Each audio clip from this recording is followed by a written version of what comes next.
طبعا. سلام طبعا على الاخ الصديق حسن كابتن وائل. الو الكرة المصرية. اكيد طبعا متضايق عشان الاثنين الحقيقة.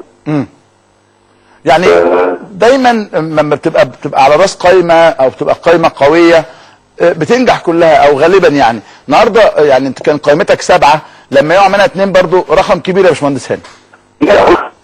لا كلهم طبعا اخواتي واصدقائي، وانا كنت حتى في الاجتماعات سايبها مفتوحه امبارح النهارده، كل الناس كانت موجوده. يعني مش عايز يبقى الموضوع مقفول بشكل ان احنا اللي بره ده مش معانا، لا بالعكس كلهم اخواتنا واصدقائنا. انما الحقيقه يعني اكيد بيبقى فيه جزء من اعاده التواصل ده كلهم لهم ضعف في ثبات في اللجنه، كلهم برضه اشتغلوا مده طويله في الانتخابات. زمان كابتن ارجوك يا باشمهندس اتحرك شويه لان الصوت وحش قوي. يعني برضه هو غير زمان يا كابتن الناس التزام اكيد. يعني 5 6 سنين 10 سنين 15 سنه الدنيا بتختلف، والدنيا والناس اتغيرت خلال ال5 سنوات اللي فاتت، واكيد الناس كل واحد بقى حر بدماغه وبتفكيره. طلع الناس من الصعيد، وده بقى سعيد طبعا ان في حد من الصعيد نجح بحاجه مهمه جدا.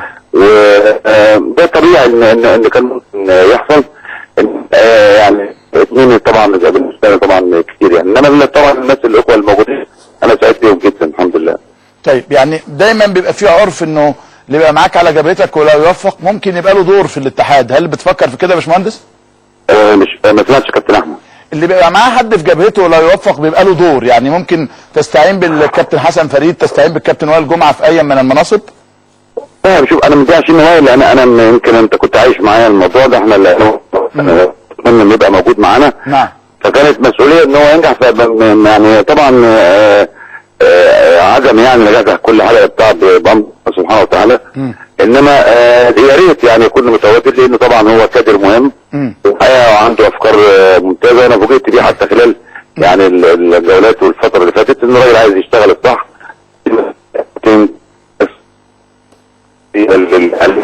في الرياضه او في العمل الاداري. فانا بعتقد ان كان هيبقى هو طيب طبعا السنه اللي احنا كابتن ايدنا مفتوحه كده اللي يقدر.